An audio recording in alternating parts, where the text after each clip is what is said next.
ஒரு எஸ்எல்ஆர் வந்து 4.5 kg எஸ்எல்ஆரை கையில் கொடுத்து அந்த கிரவுண்டில் ஃப்ராக் ஜம்ப் விட்டுட்டாங்க. எனக்கு இன்னும் தெரியல.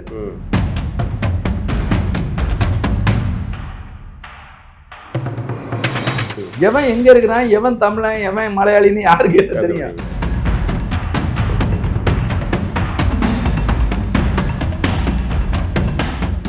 அகரதும் அப்படின்ட்டு அங்கேருந்து வரான். கெட்ட மட்ராசி அது சொல்லியிருப்பாங்க. கெட்ட வார்த்தை வந்துதான் கேட்பான். எங்க இருந்து அவன் காங்கரனை வளர்த்தும் அப்படின்னு. மட்ராசி இந்தியா தானே, ஹிந்தி தெரியாதவனுக்கு உங்க அம்மா யாருக்கிட்ட பெத்தா உன்ன? பாகிஸ்தானிக்கு பெத்தாளா, இந்துஸ்தானிக்கு பெத்தாளா?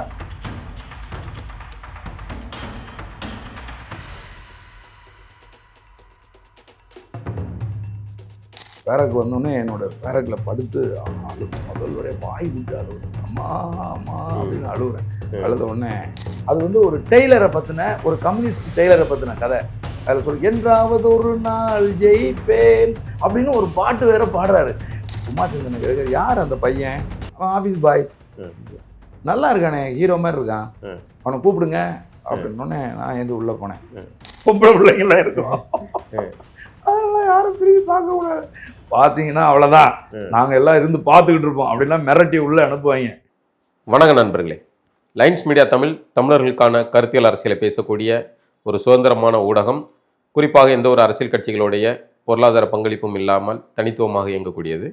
எங்களுடைய ஊடக பயணம் சிறப்பாக தொடர்ந்து வெற்றிகரமாக நடைபெற உங்களுடைய பங்களிப்பும் மிக மிக அவசியமானது. ஸ்க்ரீனில் தெரியக்கூடிய இந்த QR கோடு மூலமாகவோ அல்லது யூடியூபுடைய ஜாயின் பட்டன் மூலமாகவோ கூட நீங்கள் எங்கள் கூட இணைந்து பயணிக்கலாம்.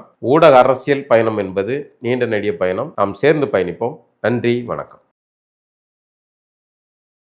கொண்டு போய் ஐஎன்எஸ் சில்கான்னு ஒரிஷாவில் வந்து ஒரு இடம், அங்கே தான் இந்தியன் நேவல் எஸ்டாப்ளிஷ்மெண்ட் அங்கே தான் இருக்குது. இந்தியாவில் எந்த பேசிக் ட்ரைனிங்காக இருந்தாலும் அங்கே தான் நடக்கும். இந்த கப்பல் படையை பொறுத்தளவில் அங்கே கொண்டு போய் இறக்கிட்டாங்க.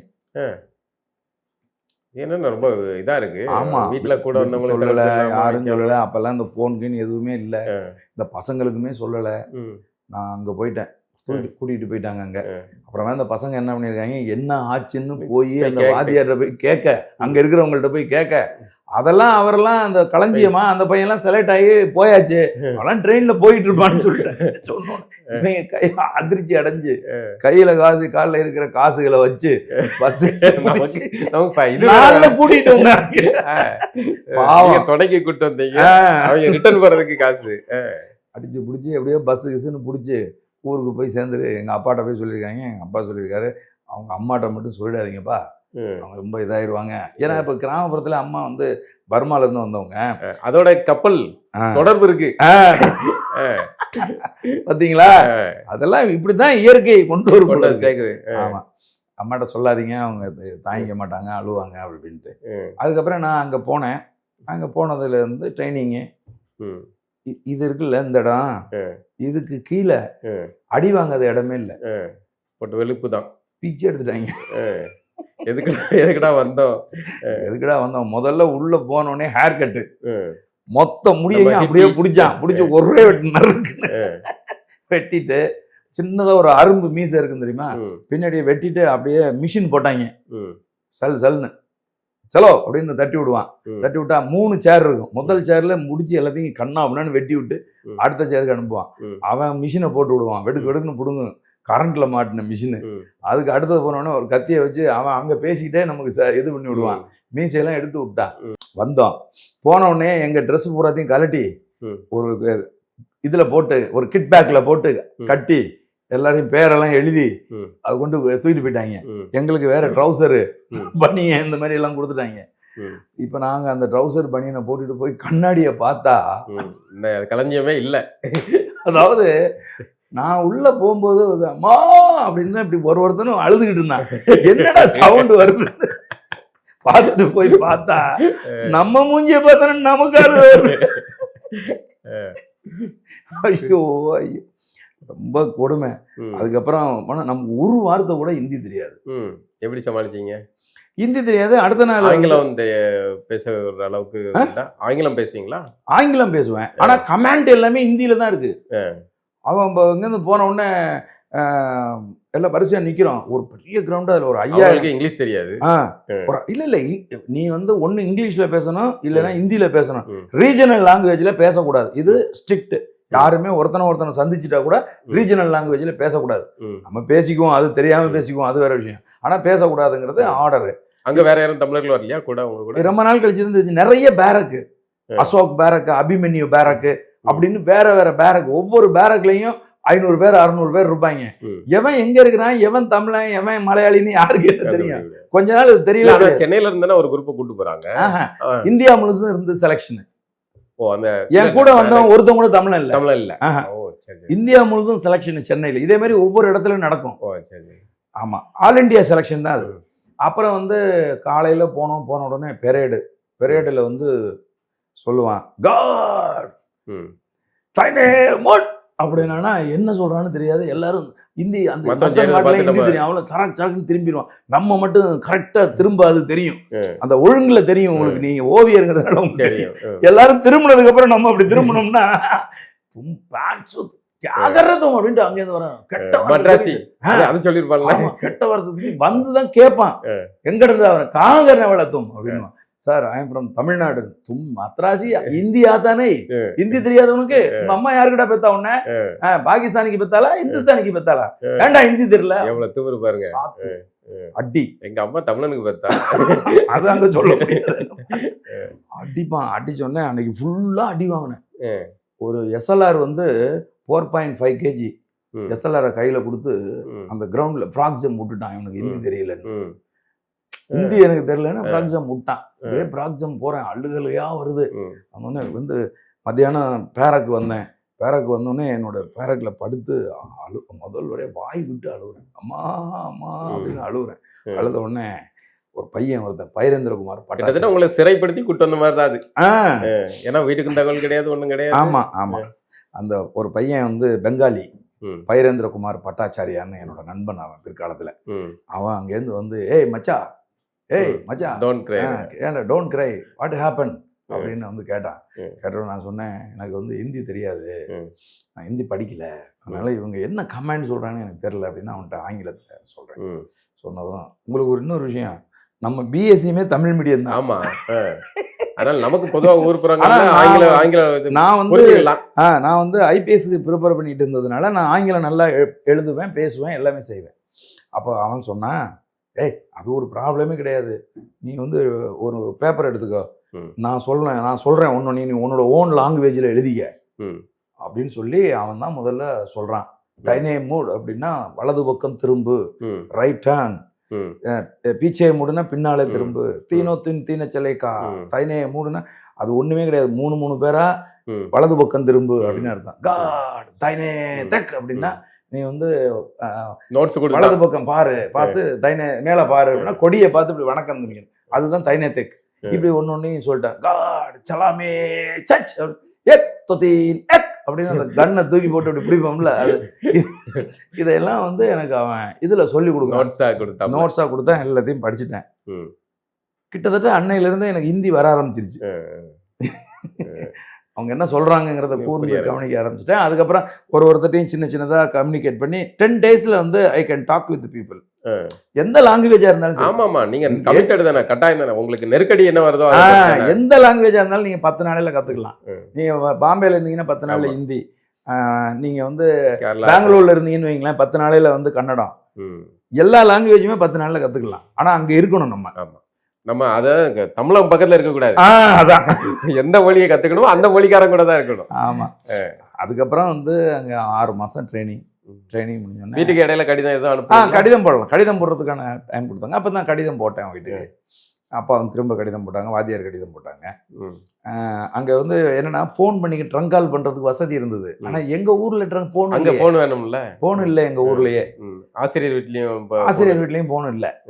அப்போ நம்ம கம்யூனிகேட் பண்ணணும்னா யாராவது ஃபோன் இருக்கிறவன் எவனு தெரிஞ்சு நம்ம அந்த மாதிரி பண்ண, அப்படி யாரும் இல்லை பெரும்பாலும் அந்த காலத்தில். இல்லை, கிடையாது, பெருசாக கிடையாது. ஃபோன் வீட்டுக்கு இது வரணும்னா 3 வருஷம் 4 வருஷம் காத்திருக்கணும். அந்த மாதிரி சூழல் அது. அதுக்கப்புறம் நான் அங்கே படிக்கும்போது அந்த 6 மாதம் எக்ஸாம் முடிஞ்சதுக்கப்புறம் ஒரு எக்ஸாம் வைப்பாங்க. அந்த எக்ஸாமில் எல்லோரும் எக்ஸாம் எழுதுவோம். இதில் என்ன முக்கியமான விஷயம்னா, இது நாங்கள் வந்து காலையில் 4 மணிக்கு எந்திரிப்போம். 8 மணி வரைக்கும் 7 மணி வரைக்கும் ஜாக்கிங் போயிட்டு வந்து எக்ஸசைஸ் முடிப்போம். 8 மணிக்குள்ளே சாப்பிட்டுட்டு ட்ரெஸ் பண்ணிவிட்டு பெரேடுக்கு வந்துடுவோம். 12 மணி வரைக்கும் லெஃப்ட் ரைட் பெரேடு பண்ணுவோம். 12 மணிக்கு மேலே கிளாஸுக்கு வருவோம். 1 மணி 1:15 வரைக்கும் கிளாஸில் இருப்போம். கிளாஸ் எடுப்பாங்க, லிட்டரரியாக பேராசிரியர்கள் எடுப்பாங்க. கிளாஸ் முடிச்சுட்டு நேராக வந்து 1 to 2 லஞ்சு. 1 to 2 முடிஞ்சதுக்கப்புறமா 3 o'clock வரைக்கும் ரெஸ்ட்டு. 3 o'clock கிளம்பி எல்லாம் பிடி கிளாஸ் எல்லாம் போயிடுவோம். நான் வந்து எனக்கு 1 மார்க்கு கூட வந்தது வந்து ஸ்போர்ட்ஸில். அதனால் நான் ஸ்போர்ட்ஸ் மேன். அதனால் நான் ஹை ஜம்ப் தாண்டதுக்கு கிரவுண்டுக்கு வந்து போயிடுவேன். இதில் முக்கியமான விஷயம் என்னென்னா பனிஷ்மெண்ட்டு. இப்போ உதாரணத்துக்கு நீங்கள் ஷூவை ஒழுங்காக பாலிஷ் பண்ணலைன்னா நாங்கள் வந்தோடனே என்ன பிரிவில் நீங்கள் போனீங்க? அதான் சொல்ல வர்றேன். இப்போ ஜென்ரலாக வந்து என்ன பண்ணுவாங்கன்னா எல்லாரையும் செயலர் இல்லை, நான் வந்து ஆஃபீஸர், சப் லெப்டினன்ட், அந்த கேட்டகரி போஸ்டிங்கில் எல்லாருமே போயிடுவாங்க. போனதுக்கு அப்புறமா ட்ரைனிங் பீரியடில் எல்லாருக்கும் ஒரே மாதிரி தான் ட்ரைனிங் இருக்கும். இந்த எக்ஸாம் வைப்பாங்க. அந்த எக்ஸாம் வைக்கும்போது தான் நீங்கள் எக்ஸாம் எழுதி என்னவா நீங்கள் பாஸ் ஆகுறீங்கிறத பொறுத்து கேட்டகரி மாறும். உங்கள் நண்பன் வேற கேட்டகரியில் போயிடுவான். இதில் முக்கியமாக என்னென்னா இப்போ வந்து அங்கே வந்து இப்போ வந்து நியூட்டன் லா படிச்சிருப்பீங்க நீங்கள்லாம், யாருக்கு தெரியும் அப்படின்னா ஒரு 3 பேர் 4 பேர் கை தூக்குவாங்க. அவங்க எல்லாருமே சவுத் இந்தியனா இருப்பாங்க. அவங்க பித்தகரஸ் லா யாருக்கு தெரியும்னு பார்த்தீங்கன்னா ஒரு 4-5 பேர் கை தூக்குவாங்க. அவங்க எல்லாருமே சவுத் இந்தியன் இருப்பான். அவன் அந்த இன்ஸ்ட்ரக்டர் என்ன பண்ணுவான்னா சாக் பீஸ் ஓங்கி அடிப்பான்.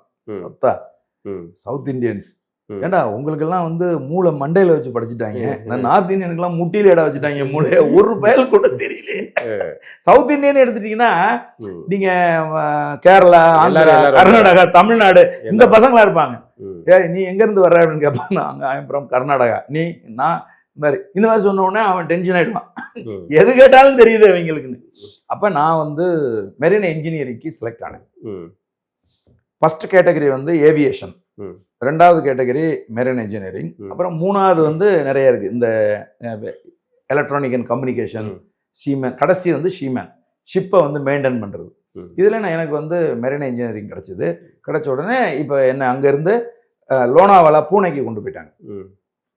பூனேயில் தான் மெரின் இன்ஜினியரிங் காலேஜ் இருக்குது. அந்த காலேஜில் வந்து இந்திய அரசாங்கம் என்னை வந்து மெரின் இன்ஜினியரிங் படிக்க வச்சாங்க. அங்கே வந்து உங்களுக்கு செலக்ட் பண்ணி படிப்பும் கொடுக்குறாங்க. படிப்பு கொடுக்குறாங்க. அப்போ நாங்கள் அங்கே படிக்கும்போது 6 மாதம் தியரி, 6 மாதம் வந்து ப்ராக்டிக்கலுங்கிறது ஷிப்பில் வந்து ஒர்க் பண்ணணும். அது வந்து லயன் கேட் பாம்பே.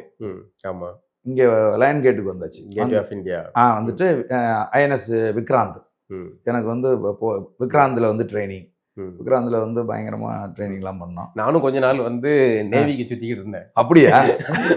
நேவிக்கு ஒரே இதே மாதிரி தான், ஒரே ஃபார்ம் அப்ளிகேஷனை போட்டுக்கிட்டு சரி சுற்றிக்கிட்டே. அப்போ சோனின்னு நினைக்கிறேன், சோனி டிவியில் சீஹாஸ்ன்னு ஒரு இந்த கடற்ப இதை வச்சு ஒரு இது சீரியஸ் வந்துச்சு. சரி. அப்போ அந்த வெள்ளை உடை, அந்த கம்பீரம் அப்படி பார்க்கறது போது இதாக இருந்தது. எனக்கு மிலிட்ரியில் சேரணும்னு ஆசை இருந்துச்சு. அப்புறம் இந்த நேவி மேலே ஒரு இது இருந்துச்சு. அதுக்காக அப்ளிகேஷன் போட்டு அது நமக்கு. நீங்கள் மிலிட்ரியில் வந்து சேர்றதுக்கு அவன் இப்படி இருக்கணும் அப்படி இருக்கணும்லாம் சொல்லுவான். ஆனால் நேவிக்கு எதுவுமே கிடையாது, அறிவு தான். ஆமாம், நீங்கள் எக்ஸாம் எழுதி பாஸ் பண்ணிட்டீங்கன்னா அவன் ஃபிசிக்கல் ஃபிட்னஸ்ஸு, நீங்கள் ஒல்லியாக இருக்கீங்களா, குண்டாக இருக்கீங்களா, உயரமாக இருக்கீங்களா, எதையுமே கேட்க மாட்டான். அந்த அந்த இப்போ நான் சொன்ன ப்ராசஸில் அந்த டெஸ்ட்டே இல்லை பாருங்க. அது இல்லை, அது கேட்க மாட்டாங்க. பெரும்பாலும் வந்து பார்த்தீங்கன்னா ஹையர் அஃபீஷியல்ஸ்லாம் நேபாளியாக இருப்பாங்க. ரொம்ப டிசிப்ளின் ஆஃபீஸராக இருப்பாங்க. அவங்கெல்லாம் பார்த்தீங்கன்னா நேபாளியாக இருப்பாங்க. காரணம் என்னன்னு கேட்டிங்கன்னா, the navy job is based on knowledge, because totally technical. வேற இது வேற. ஆமாம். அதுக்கப்புறம் நான் அங்கே இருக்கும்போது இதில் இன்னொரு முக்கியமான விஷயம் வந்து இதில் விட்டுட்டேன். அந்த விஷயத்தை கொண்டாந்து இதில் சேர்த்தனா இன்ட்ரெஸ்டிங்காக இருக்கும். அது என்ன அப்படின்னு கேட்டிங்கன்னா, நான் வந்து காலேஜில் படிச்சுட்டு இருக்கும்போது வேதங்களின் நாடு இந்தியா அப்படின்னு சொல்லிட்டு ஒரு ஆய்வு பண்ணிகிட்டு இருந்தேன். அதுக்கப்புறம் அதை பற்றி வந்து இஎம்எஸ் நம்பூதிரிபாடு வந்து ஒரு புத்தகம் எழுதியிருக்காரு அப்படின்னாங்க. அப்போ அந்த புத்தகத்தையும் வாங்கி நம்ம படிச்சுட்டு நான் வந்து தொடர்ச்சியாக பண்ணிகிட்டு இருந்தேன். அப்போ எம்ஜிஆர் பீரியட் அது. எம்ஜிஆர் வந்து தஞ்சை தமிழ் பல்கலைக்கழகம் திறந்தாங்க. அப்போ நான் எம்ஜிஆரை வந்து பார்த்துருக்கேன். அவர் காரில் போகும்போது எம்ஜிஆரை பார்த்துருக்கேன். அப்போ நாங்கள் தஞ்சை தமிழ் பல்கலைக்கழகத்தை பார்க்குறதுக்காக போன போதே நான் அந்த மிரண்டு போயிட்டேன். அந்த பல்கலைக்கழகத்தை பார்த்து அதோட அந்த இன்ஃப்ராஸ்ட்ரக்சர், அங்கே இருந்த நூல்கள், இதெல்லாம் இப்போ தஞ்சை தமிழ் பல்கலைக்கழகத்தில் இந்த வேதங்களை நாடு இந்தியாங்கிறத நான் தொடர்ந்து புத்தகங்கள்லாம் எடுத்து வாசித்து எப்படி இருக்குது அப்படின்னு பார்த்துருந்தேன். அப்போ தான் எனக்கு இந்த ராகுல் சாங்கிருத்தியாயனோட அனைத்து நூல்களும் வாசிக்கிற வாய்ப்பெல்லாம் எனக்கு கிடைச்சிது. அந்த டைமில் ஒரு தடவை எவனோ ஒருத்தன், அதுக்கு முன்னாடி நம்ம புரட்சி பண்பாட்டு இயக்கத்தில் இருக்கேன், ஏற்கனவே வந்து தீவிர இடதுசாரியாக இருக்கேன். சாதாரணமாக திரைப்படங்கள்லாம் வந்து இந்த இளைஞர்களை சீரழிக்கிற ஒரு ஊடகம் அப்படின்னு நமக்கு மைண்டில் இருக்குது. படமெல்லாம் பார்க்க மாட்டோம், அதெல்லாம் ஒழிச்சு கட்டணும் அப்படிங்கிற சிந்தனை அப்போ இருந்தது. இந்த நேரத்தில் இந்த புத்தகங்களை ராக்கில் அப்படி தேடிட்டு வந்துட்டு இருக்கும்போது சினிமா ஒரு கோட்பாடு அப்படின்னு ஒரு புத்தகம், அதை எழுதின ஒரு பேர் வந்து பெலஸ், அதை மொழிபெயர்த்தவர் வந்து சிவகுமார், இங்கே சென்னையில் இருக்காங்க, அவர் தான் மொழிபெயர்த்தது. அந்த புத்தகம் இங்கே இருந்துச்சு. நான் வந்து சினிமா என்ன மைண்டு சொல்லுது, சினிமா என்ன பெரிய கோட்பாடுன்னு சொல்லி தள்ளி விட்டுட்டு போயிட்டேன். ஓகே, போனவன் கோட்பாடா, சினிமா என்ன நம்ம வார்த்தை மாதிரி இருக்கு, இடதுசாரி வார்த்தை மாதிரி இருக்கு அப்படின்ட்டு அதை எடுத்துட்டு வந்து படிக்க, சும்மா திறந்து படிக்க ஆரம்பிச்சேங்க. புத்தகம் முடிச்சுட்டேன். அந்த அளவுக்கு இன்ட்ரெஸ்டிங்காக போயிடுச்சு. இப்போ மூளை முழுசும் சினிமா வந்து உட்காந்துருச்சு. இப்போ நான் ஹாஸ்டலுக்கு வந்தேன். ஹாஸ்டலுக்கு வந்தோடனே பசங்கள்கிட்ட சொன்னேன், இந்த மாதிரி சினிமானா என்னடா, அது ஒன்றும் தப்பான மீடியம்லாம் கிடையாது இப்படி அப்படின்னு சொன்னதான், என்னடா பங்காளி டைரக்டர் மாதிரி பேசுகிறேன்ட்டாங்க. இல்லை ஒரு படம் பார்க்க போகலான்டான்ட்டு போனோம். போய் அப்போ வந்து நாயகன் ரிலீஸ் ஆகிருக்கு. போய் நாயகனை பார்த்தோம், ரொம்ப பயங்கரமாக பிடிச்சி போச்சு. பசங்கள்லாம் சொன்னேன், நீங்கள்லாம் ஹாஸ்டலுக்கு போங்கடா, நான் இன்னொரு தடவை பார்த்துட்டு வரேன் அப்படின்ட்டு. அதுலேருந்து சினிமா நமக்கு மைண்டில் வந்து இருக்குது. இதுக்கு நடுவில் இப்போ நான் சொன்னதெல்லாம் நடந்து நான் அங்கே போயிட்டேன்னா, படுபாவிங்க அந்த சில்கால கொண்டு போனவங்க சும்மா விட்டாங்களா, வாரம் ஒரு படம் காட்டுவாங்க தம்பி. ஒரிசால தூக்கிட்டு போன போது கரெக்டா சனி ஞாயிறு 2 நாள், பாதி பேருக்கு சனி ஞாயிறு ஞாயிற்றுக்கிழமை 2 நாளையில மொத்த பேரக்குக்கும் காட்டிடுவாங்க. எப்படின்னா ஒயிட் அண்ட் ஒயிட் யூனிஃபார்ம்லாம் போட்டு ட்ரௌசர் சட்டையெல்லாம் போட்டு இன் பண்ணிட்டு 3 பேரா லெஃப்ட் ரைட் லெஃப்ட்னு போவோம் தேட்டருக்கு. போய் அந்த இடத்துல ஃபால் இன் பண்ணி உள்ள போவோம். கண்டிஷன்லாம் போடுவாங்க. என்னன்னா திரையரங்கம் எல்லாம் இருக்கு. உள்ள வந்து அப்சாரான ஒரு பெரிய திரையரங்கு, சூப்பர் திரையரங்கு இருக்கும். ஆபீஸர் சொல்லுவாங்க, யாரும் பின்னாடி திரும்பி பார்க்க கூடாது. பின்னாடி எல்லாம் ஆபீசர்ஸ் ஃபேமிலி எல்லாம் இருக்கும், பொம்பளை பிள்ளைங்க எல்லாம் இருக்கும். அதெல்லாம் யாரும் திரும்பி பார்க்க கூடாது. பாத்தீங்கன்னா அவ்வளவுதான், நாங்க எல்லாம் இருந்து பார்த்துக்கிட்டு இருப்போம். அப்படிலாம் மிரட்டி உள்ள அனுப்புவாங்க. ஆனாலும் நாங்க பாத்துருவோம். அது அந்த மாதிரி போனதுனால இந்தியாவின் ஆகச்சிறந்த படங்களை நான் பாக்குறேன். மூளையில ஆல்ரெடி சினிமா ஒரு கோட்பாடை படிச்சுட்டு சினிமா ஆர்வம் உருவாகிருக்கு. அதுக்கப்புறம் சாதாரணமா தோழர்னு பேசிட்டு இருந்தவங்கலாம் டைரக்டர்னு கூப்பிட ஆரம்பிச்சுட்டான். காலேஜ்லயே டைரக்டர், அப்படி எங்க டைரக்டர் வந்துட்டாரா அப்படிங்கிற மாதிரி ஆயிப்போச்சு. ஒரே ஒரு புத்தகம் அப்படி மாத்தி விட்டுருச்சு நம்மள. அங்க போனா ரித்விக் கட்டாக்கோட மேகத்தக்க தாரா, பீமல் ராயோட சுஜாதா, இந்த மாதிரி இந்தியாவிலே நம்பர் 1 படத்தெல்லாம் வந்து காட்டுறான். வந்து பார்த்தா அப்படியே அந்த மேகத்தக்க தாராவில் வந்து ஒரு ஹம்மிங் பண்ணிட்டே ஒரு கேரக்டர் நடந்துட்டு இருக்கும். இப்போ ரூமுக்கு போனா மூளையில அப்படியே வந்துகிட்டே உள்ளுக்குள்ள சினிமா இறங்குது. அந்த மாதிரி ஆகிப்போச்சு. அதுக்கப்புறம் இங்க இதை முடிச்சுட்டு இங்க இதுக்கு பூனேக்கு வந்தேன்ல காலேஜுக்கு. அங்க வந்து வாரம் ஒரு நாள் லிபர்ட்டி தருவாங்க. Note this word. அப்ப நாங்க என்னவா இருக்கிறோங்க, அடிமைகளா இருக்கோம்.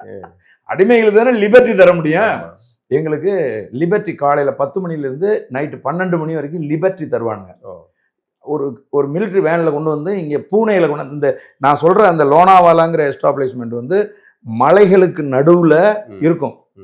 நீங்க நேக்கட்டையில பார்க்க முடியாது, அதை ஈகிள் வியூவில் தான் பார்க்க முடியும். ஏன்னா இந்தியாவோட மிக முக்கியமான ஒரு இடங்கிறதுனால.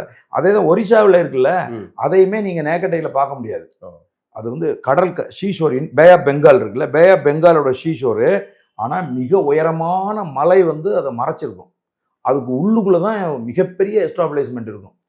அது வந்து நீங்கள் ஈகிள் வியூவில் அல்லது வந்து ஏதாவது கேப்டரில் அந்த மாதிரி விமானத்துலேருந்து பார்த்தீங்கன்னா தான் இவ்வளோ பெரிய எஸ்டாப்ளிஷ்மெண்ட் உள்ளே இருக்குன்னு தெரியும்.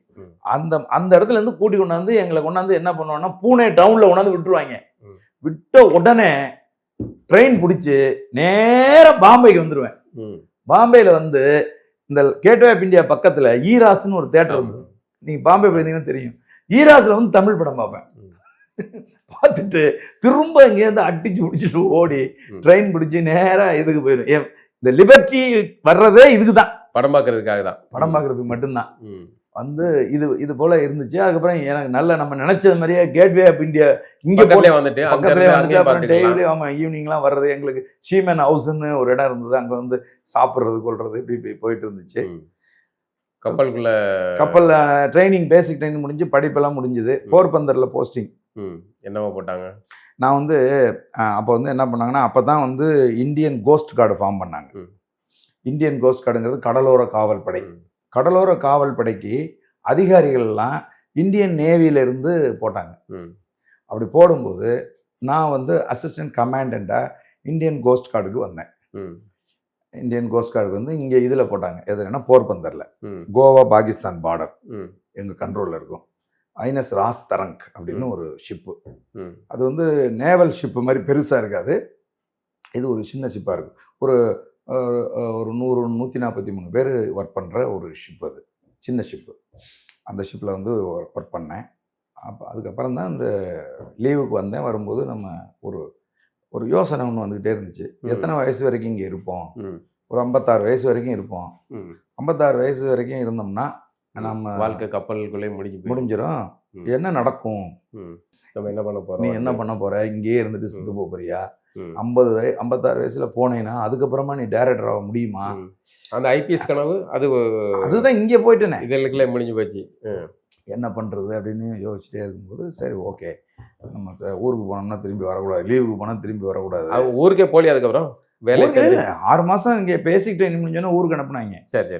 ஊருக்கு போனோன்னே ஊருக்கு வந்து அனுப்பிச்சிடுவாங்க. எப்படின்னு கேட்டிங்கன்னா, அதெல்லாம் ரொம்ப நீட்டாக இருக்கும். நீங்கள் மிலிட்ரி மாதிரிலாம் கிடையாது. மிலிட்ரி ஏர்ஃபோர்ஸுக்கெல்லாம் என்ன பண்ணணும்னா யூனிஃபார்மோட போடணுமா. நீங்கள் அப்போ ட்ரெயினில் வரணும்னு வச்சுக்கோங்களேன், ட்ரெயினை விட்டு இறங்கி வர வரைக்கும் யூனிஃபார்மோட இருக்கணும். ஆனால் நேவிக்கு அப்படி கிடையாது, சிவில் ட்ரெஸ்ஸு. ஆனால் நீட்டாக அயன் பண்ணி இன் பண்ணி காலில் ஷூ எல்லாம் கரெக்டாக போட்டு எல்லாம் ஃபுல்லாக இது பண்ணி கையில் வந்து ஒரு சூட் கேஸ் கொடுப்பாங்க. அதில் இந்தியன் நேவின்னு எழுதியிருக்கும். அரிஸ்டோக்ராட் கம்பெனிலேருந்து ஒரு சூட் கேஸ் கொடுப்பாங்க. அப்படித்தான் நீங்கள் ஊருக்கு வரணும். ஊரில் உங்களை பார்த்த உடனே நம்ம நேவிக்கு போகணும்டா அப்படின்னு மற்றவனுக்கு தோணணுங்கிறது மாதிரி அனுப்பி விடுவாங்க. எல்லாம் ட்ரெஸ் எல்லாம் மாட்டிக்கிட்டு வரிசையாக வந்து ஃபாலின் நிற்போம். டியூட்டி ஆஃபீஸர் வந்து பார்ப்பாரு. இந்த மடிப்பு வந்து 2 மடிப்பு வந்திருந்தாலும் கூட சுட்டி கேன்சல்ன்றான், லீவ் கேன்சல். அதனால நாங்க எல்லாம் போட்டுக்கிட்டு ஒருத்தரை செக் பண்ணி இப்ப கரெக்டா இருக்கான்னு பாரு அப்படின்னு சொல்லி எல்லாம் பண்ணி ஃபுல்லா வந்து அப்படியே திக்குன்னு நிப்போம். சரி சிலைகா, ஓகே சிலைகா அப்படின்ட்டு போவான். ஊருக்கெல்லாம் போனீங்கல்ல, ஊருக்கு அங்க அதுக்கப்புறம் எதிர்கொண்டாங்க. ஊருக்கெல்லாம் வந்தோம். வாத்தியார் ஆசிரியர் எப்படி? ஆசிரியருக்கு மகிழ்ச்சியா ரிசீவ் பண்ணாங்க. வீட்டில் போய் அம்மா அப்பா எல்லாம் பார்த்தேன். எங்க அம்மாவுக்கு அப்பதான் தெரிஞ்சது, வேலைக்கு போயிட்டோம்மா, கப்பல்ல வேலைம்மான்னு சொல்லியாச்சு அம்மாவுக்கு. அதை நாட்டி தெரியாது எதுவும். அதுக்கப்புறம் அப்படி இருந்தது. அதுக்கப்புறம் எதுக்குப்பா கப்பல் அப்படிலாம் ஒன்றும் சொல்லலையா? அதெல்லாம் ஒன்றும் சொல்லல. மாதிரி இதுல இருக்கேன், பாம்பேல இருக்கேம்மா, கப்பல்ல வேலை பார்த்துக்கிட்டு இருக்கும்போதே திருமணம் ஆயிடுச்சா? இல்ல உடனே பொண்ணு பார்த்துருப்பாங்களா? இல்ல சின்ன பையன் தானே. நீங்க படிக்கிற காலத்துல காதல் இதெல்லாம் அந்த மாதிரிலாம் ஒண்ணும் இல்லையா? நம்ம தான் இடது சரியா போயிட்டோம். நம்ம புரட்சி தான் முக்கியம். புரட்சி தானே முக்கியம் அப்பெல்லாம். ஆனா உண்மையா சொல்லணும்னா, ஒரு அந்த மாதிரி சின்ன வயசுல வந்து அந்த மாதிரி ஒரு சூழல்ல இருக்கிறது இருக்குல்ல, அது உலகத்தை புரிஞ்சுக்கிறதுக்கு அது ஒரு நல்ல பக்குவம் அடைகிறதுக்கு ஒரு வழிகாட்டல் பகுதி. அது ஒழுங்குபடுத்துற பகுதி. சட்ட விரோதமா நம்ம செய்ய மாட்டோம். அப்ப நான் சொல்றேன்ல, என் மேல வழக்கு இருந்துச்சு, அது எதுவுமே நம்ம போய் அயோக்கியத்தனம் பண்ணோம் அந்த மாதிரி தனிப்பட்ட தவறுகளால் அரசியல் வழக்குகள் போக்குறது அந்த மாதிரி தான். அதனால அந்த வயசுல வந்து எனக்கு இந்த இடதுசாரி சிந்தனையாளர்களோடு நான் அந்த சிபிஎம் சிபிஐ மற்ற இன்னை வரைக்கும் நமக்கு தோழர்களை விட்டு கொடுக்காம இருக்கிறது காரணம் அதுதான். அது ஒரு பெரிய வாசிப்பு தளத்தை கொடுக்கும். உங்களுக்கு வந்து அரசியலை புரிய வைக்கும். அரசியலை நுணுக்கமா அறிஞ்சுக்கிறதுக்கு இது வந்து தோழர்கள் கூட சாதி மதத்துக்குள்ள எல்லாம் அவங்க இருக்க மாட்டாங்க பெரும்பாலும். அதை கடந்துதான் வந்து இருப்பாங்க. அப்படித்தான் நம்ம பார்த்திருக்கோம். எனக்கு தெரிஞ்சு தஞ்சை மாவட்டத்துல எங்க பகுதியில இருந்த தோழர்கள்ட்ட அப்படி கம்யூனிஸ்டுகாரர்கள் யாரும் சாதியோட இருந்ததா எனக்கு திராவிடர்கள்ட்ட அதுதான் இருந்துகிட்டு இருக்கும். அவங்க சாதியா தான் இருப்பாங்க. வெளியே பேசுவாங்க, பெரியாரையும் நாத்திகம் சாதி மறுப்பு சமூக நீதி எல்லாம் பேசுவாங்க. ஆனா அவங்களையும் தோழர்களையும் ஒப்பிட முடியாது. தோழர்கள்ட்ட 1-2 பேர் இருக்கலாம். ஆனா பெருவாரியா அவன் இந்த சிந்தனை இருக்காது. எனக்கு தெரிஞ்சு நான் பழகுன யாருகிட்டயுமே இல்லை. எனக்கு தெரிஞ்சு எங்க ஊர்ல வந்து தன்னுடைய ஆசிரியரே ஒரு கம்யூனிஸ்டா தான் இருந்திருக்காரு. எங்க ஆசிரியரே வந்து பாத்தீங்கன்னா அதுல 100% அவருக்கு சாதிய உணர்வு சுத்தமா கிடையாது. அந்த மாதிரி கப்பல் வாழ்க்கை எப்படி முடிஞ்சு? கப்பல் வாழ்க்கை வந்து அதான் லீவுக்கு வந்தேன். அங்கேருந்து போர்பந்தர்ல இருந்து. எத்தனை வருஷம் வேலை பார்த்தீங்க? நான் இருந்தேன், ஒரு 5-6 வருஷம் இருந்தேன். இருந்துட்டு அதுக்கப்புறம் போகல, சென்னைக்கு வந்துட்டு போகல. கேஸை போட்டு விட்டாங்க. ஆமா, வரலன்னா கேஸ் போட்டாங்க. கேஸ் போட்டோம், வாத்தியார் கீத்தியாரெல்லாம் போலீஸ் ஸ்டேஷனுக்கு கொண்டு போயிட்டாங்க. எங்க அப்பாவெல்லாம் போலீஸ்ல பிடிச்சிட்டு போயிட்டாங்க. அது பெரிய பிரச்சனை ஆகிப்போச்சு. அதுக்கப்புறம் நீங்க இங்க வந்துட்டு ஒரு தெரியாதுல்ல அவங்களுக்குலாம். நான் லீவுக்கு வந்தேன், ஊருக்கு போனேன், ஊர்ல எல்லாம் இருந்தேன் ஜாலியா. லீவு முடிஞ்ச உடனே நான் இப்போ அந்த ஊருக்கு போனேன்னா கலெக்டர் ஆஃபீஸ்ல இருந்து வந்து என்கிட்ட கையெழுத்து வாங்கிட்டு போவாங்க, நான் ஊருக்கு ரீச் ஆயிட்டேன் அப்படின்னு. ஓகே, அந்த மாதிரி இருக்கும். அப்ப நான் அப்படி ஒரு கெத்தா இருக்கிறது திரும்ப ஏன் போகணும்னு தோணல உங்களுக்கு? நான் தான் சொன்னேனே, நமக்கு சினிமா மண்டையில ஏறிடுச்சு, வயசாகி போய் நம்ம பண்ண முடியாது. அதாவது தோத்து போனாலும் எதை நான் நேசிக்கின்றேனோ அதுல தோத்து போகணும்னு முடிவு பண்ணேன். சினிமால யாரையும் தெரியாது, சென்னையில எவனையுமே தெரியாது, எப்படி படம் என்ன பண்ண போறோம்னு தெரியாது. நம்ம ஒரு நல்ல ஒரு மத்திய அரசு பணியை விட்டுட்டு வந்துட்டேன். லீவுக்கு வந்தவன் வரல, அதாவது வந்தாச்சு இருந்தாச்சு. ஃபெசிலிட்டிஸ் எல்லாம் இப்போ விமானத்துல எல்லாம் எனக்கு பாதி டிக்கெட் தான், புரியுதுங்களா? இந்தியா முழுசுமே எந்த ட்ரெயின்ல டிராவல் பண்ணாலும் ஃப்ரீ தான். சரி, அப்போ நீங்க இன்னும் வரைக்கும் முறைப்படி வந்து அதுல இருந்து வழக்கு நடந்துச்சு, ஒரு 7 வருஷம் வழக்கு நடந்து அதுல இருந்து விடுவிக்கப்பட்டேன்.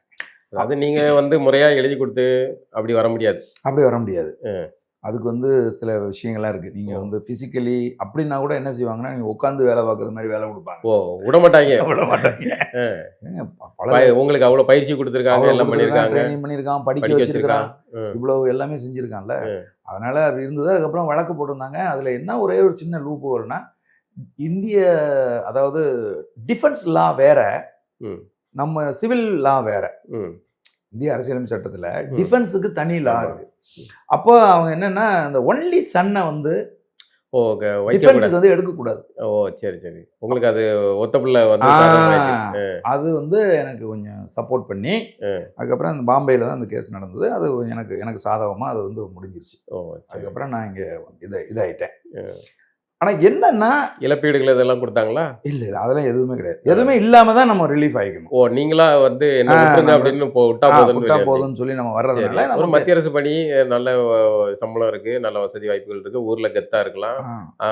ஏன் அது நம்ம சினிமால யாரையும் தெரியும் செய்யாது. ஆமா, ஏன் வந்து கிளம்பி வந்தீங்க? அதுதான் நம்ம மூளையில வந்து சினிமா வந்து ஸ்ட்ராங்கா வந்துருச்சு. ஏதாவது ஒரு படத்தை செய்யணும் அப்படின்னு. நடிக்கணும்னு ஆசைப்பட்டீங்களா, படம் எடுக்கணும்னு ஆசைப்பட்டீங்களா? படம் வந்து டைரக்ட் பண்ணணும்னு நான் ஆசைப்பட்டேன். ஆனா எனக்கு வந்த வாய்ப்பு எல்லாமே நடிக்க தான். ஆனா அதுக்கு நம்ம இது மாறக்கூடாது. நம்ம என்னுடைய குருநாதர், மதிப்புக்குரிய இயக்குனர் வசந்த், அவரே என்னை பார்த்தோன்னே நடிக்கிறேன் தான் கேட்டாரு. பாரதிராஜா சார் வந்து வசந்த் சார் கூட நான் ஒரு இடத்துக்கு போயிருந்தபோது பாரதிராஜா சாருமே என்னை பார்த்துட்டு, எப்பா நடிக்கிறியா நீன்னு தான் கேட்டார். என்னை நடிக்கிறியான்னு தான் எல்லாருமே கேட்டாங்க. ஆனால் எனக்கு என்னென்னா, நான் டைரக்ட் பண்ணணும் அப்படிங்கிறது தான் அந்த ஏஜில் வந்து ஆசையாக இருந்தது. சரி, எப்படி வந்தீங்க சென்னைக்கு வந்துட்டேன். வந்தபோது இந்த மாதிரி போர்பந்தர்லேருந்து சென்னைக்கு, பாம்பேலேருந்து விமானத்தில் சென்னைக்கு வந்தேன். சென்னைக்கு வந்து சென்னையில் வந்து ஸ்ரீலேகா இன்டர்நேஷனல்னு மவுண்ட் ரோட்டில் ஒரு பெரிய ஒரு விடுதி இருந்தது, ஹோட்டல். அதில் வந்து ரூம் போட்டேன். சினிமாவுக்கு வந்திருக்கேன் பாருங்க, சினிமா வாய்ப்பு தேடி. அதாவது என்கிட்ட 1,20,000 ரூபாய் இருந்துச்சு அப்போ. அதை வச்சு சேமிப்பெல்லாம் இல்லை, அப்போ 1,20,000 இருந்துச்சு கையில். அதை எடுத்துகிட்டு வந்து ஸ்ரீலேகா இன்டர்நேஷனல் ரூம் போட்டோம். ரூம் போட்டு சினிமா எங்கே இருக்குன்னு மைண்டில் இருக்குன்னா, கோடம்பாக்கத்தில் இருக்குது. எந்த ஆண்டு இருக்கும் இது? இது வந்து 89 அந்த காலகட்டம் இருக்கும். 90 காலகட்டத்தில். 90களே வந்துட்டீங்க. வந்தோடனே காலையில் எழுந்திரிச்சோடனே கோடம்பாக்கத்துக்கு போகணும். ஏன்னா சினிமா அங்கே தானே இருக்கு அப்படின்னு கோடம்பாக்கத்துக்கு அங்கே நின்று பஸ் பிடிச்சி கோடம்பாக்கத்துக்கு வந்துட்டேன். வந்து கேட்டா, கோடம்பாக்கத்தில் எங்கேயா இருக்கு சினிமா? சினிமா எல்லாம் இங்கே அப்படி எழுதுறானுங்க, கோடம்பாக்கங்கிறாங்க. அப்படின்னா அப்புறம் ஒரு சில நண்பர்கள் வந்து அங்கே சொல்றாங்க, சினிமா ஸ்டுடியோஸ் எல்லாமே வடபழனியில் தான்ப்பா இருக்கு அப்படின்னு. பயங்கர ஷாக், என்ன கோடம்பாக்கத்தில் ஒரு ஸ்டுடியோ கூட இல்லையா அப்படின்னு. அப்புறம் ரொம்ப மனம் நொந்துட்டேன், என்னடா அது தப்பாக வாழ்க்கையில் முடிவு எடுத்துட்டோமா அப்படின்ட்டு. அப்புறம் நேராக ரூமுக்கு போகிறேன். கொஞ்சம் கொஞ்சமாக காசு செலவாகிட்டே இருக்குது. டெய்லி வாடகை கொடுக்கணும்ல, சாப்பிடணும்ல, சுற்றணும்ல.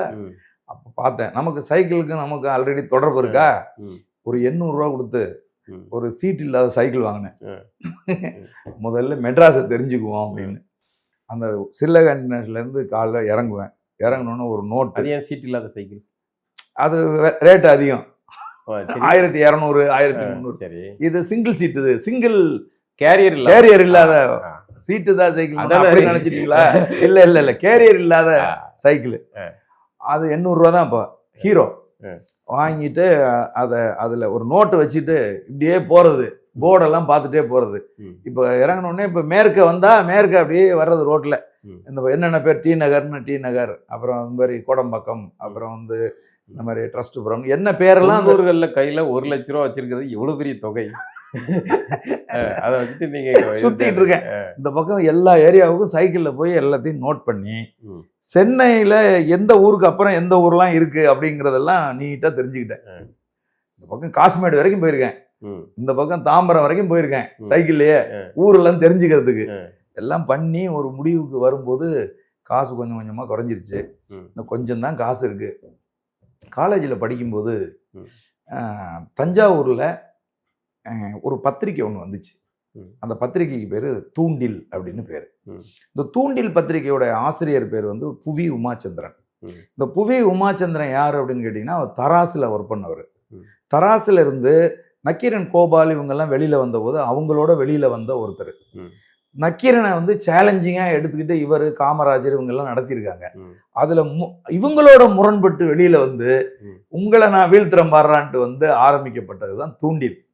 ஆனால் தூண்டில் வந்து தஞ்சாவூரில் தான் ப்ரிப்பேர் ஆகி தஞ்சாவூர்லேருந்து வருது. அப்போ நான் அரசியல் ரொம்ப தீவிரமாக அந்த பத்திரிகையெல்லாம் விற்றுக்கிட்டு இருந்ததுனால அந்த தூண்டில் பத்திரிகை யாரான்னு சொல்லிட்டு போய் உமாச்சந்திரனை தஞ்சாவூரில் பார்த்துருக்கேன். இப்போ இந்த மாதிரி சைக்கிளில் இப்படி போயிட்டு இருக்கும்போது திடீர்னு பார்க்குறேன் வால்பேப்பர் தொங்குது தூண்டில்னு. என்ன பண்ண போகிறோன்னு ஒரு அச்சம் உருவாயிடுச்சு மனசில். காசு இல்லை, கொஞ்சம் தான் காசு இருக்குது. இது முடிஞ்சிருச்சுன்னா நம்ம எங்கே போவோம்? யாருமே ஒரு நண்பர் கூட நமக்கு கிடையாது. என்னடா பண்ணுறது அப்படின்னு யோசிச்சுட்டு இருக்கும்போது தூண்டில பார்த்த உடனே ஏதோ ஒரு குழு கொம்பு கிடச்சிட்டது மாதிரி ஒரு இது கிடைக்கிது. அறிமுகமானவங்க போயிட்டு அந்த ஒரு தூண்டில் கடையில் வாங்கி பார்க்குறேன், ஆசிரியர் புவி உமாச்சந்திரன் அப்படின்னு போட்டிருக்கு. அப்பா எங்கடா இருக்குது ஆஃபீஸ்லன்னு பார்த்தா நம்பர் 16 வியாசர் தெரு, டி நகர். உடனே சைக்கிள் எடுத்துகிட்டு நேராக நம்பர் 16 வியாசர் தெருக்கு போனால் ஃபஸ்ட் ஃப்ளோரில் தூண்டில் ஆஃபீஸு. தூண்டில் பார்த்த உடனே அவர் சாதாரணமாக கேட்குறாரு, என்ன வாங்க தம்பி, என்ன டிகிரி எல்லாம் முடிச்சிட்டிங்களா அப்படின்னு. நம்ம எங்கெங்கேயோ சுற்றிட்டீங்க வந்திருக்கேன். வந்தோடனே எல்லாம் முடிச்சிட்டேன் சார், இந்த மாதிரி வந்திருக்கேன், ஏதாவது ஒரு வேலை கொடுத்தீங்கன்னா நான் இங்கே தூண்டிலில் வேலை செய்கிறேன் சார் அப்படின்னு நான் சொன்னேன். வேலை இங்கே என்ன வேலை இருக்குது? ஆஃபீஸ் பாய் வேலை தான் இருக்குது. ஆஃபீஸ் பாயாக வேலை செய்வீங்களா? அப்படின்னு சம்பளம்லாம் பெருசாக எதிர்பார்க்கக்கூடாது அப்படின்னாரு. ஒன்றும் பரவாயில்ல சார், நான் இங்கேயே தங்கிக்கலாமா சார்? நான் தங்கிக்கலாம், ஆஃபீஸ் பாயாக வேலை செய்யலாம் அப்படின்ட்டாரு. ஒரு officer, navy officer, office boy. Bell அடிச்சேன்னா டிங்னு பெல் அடிச்சா டக்குன்னு அண்ணே என்னண்ணே அப்படின்னு கேட்கணும். போய் ஆஃபீஸ் பாய் வேலை, முழு மனதோட ஆஃபீஸ் பாயாக இருந்தேன். அவர்கிட்ட நீங்க இந்த கதையெல்லாம் சொல்ல, நேவி ஆஃபீஸர் சினிமாவுக்கு வந்து கூட தெரியாது அவருக்கு. சொன்னா வந்து வேலை கிடையாது, வேலை கிடைக்காது. போய் சூட் கேஸ் எடுத்துக்கிட்டு ட்ரெஸ் எடுத்துக்கிட்டு நேராக வந்து இங்கே வந்து தூண்டில் ஆஃபீஸில் தங்கிட்டு நம்ம ஆஃபீஸ் பாய் பால்கன் பிரிண்டர்ஸில் வந்து பிரிண்ட் ஆகும் தூண்டில். நைட்டெல்லாம் அங்கேயே படுத்து கிடக்கிறது. பிரிண்ட் வந்தோடனே எடுத்து பார்த்து இதில் ஏற்றி கொண்டு வந்து இங்கே கீழேருந்து மேலே கொண்டு வச்சு தமிழ்நாடு முழுசும் பிரித்து அதை அடுக்கி எல்லாத்தையும் அனுப்புறது. இந்த வேலையெல்லாம் பயங்கரமாக நடந்துக்கிட்டு இருக்கு. இப்போ எனக்கு என்னென்னா, தூண்டில் ஆஃபீஸில் தான் தம்பி நடிப்பியா நீ, இது யாருன்னு தெரியுதான்னு கேட்டார் உமாச்சந்திரன். எனக்கு தெரியாது சார். இவர் தான் என் டைரக்டர் அருண்மொழி. உடனே ஐயா சார் வணக்கம் சார் அப்படின்னு உடனே நடிக்கிறியா அப்படின்னாரு. அது பண்ணி இங்கே வந்து ஒரு பத்திரிகை ஆசிரியன் ஆகிறதுக்கு கஷ்டப்பட்டு இருக்கேன், நீலாம் வந்து மிஸ்யூஸ் பண்ணிட்டு போயிட்டு இருப்பிய ராஸ்கல். ஷூட்டிங் போயிட்டு இருக்கும் போதே அண்ணாமலை டைரக்டருக்கு கமிட் ஆகிடுச்சு. அப்புறம் நாங்கள் அண்ணாமலை டிஸ்கஷனு, அண்ணாமலை இதுக்காக பாலச்சந்தர் கம்பெனி. அவர் என்னை பார்த்த உடனே விழுந்து விழுந்து சிரிச்சார். ஏங்க வாய்ப்பு இது வேலைக்கு அப்ளிகேஷன் டெலகிராம், உன்னை நாங்கள் கூப்பிட்டதுக்கு காரணமே அந்த டெலகிராம் தான்.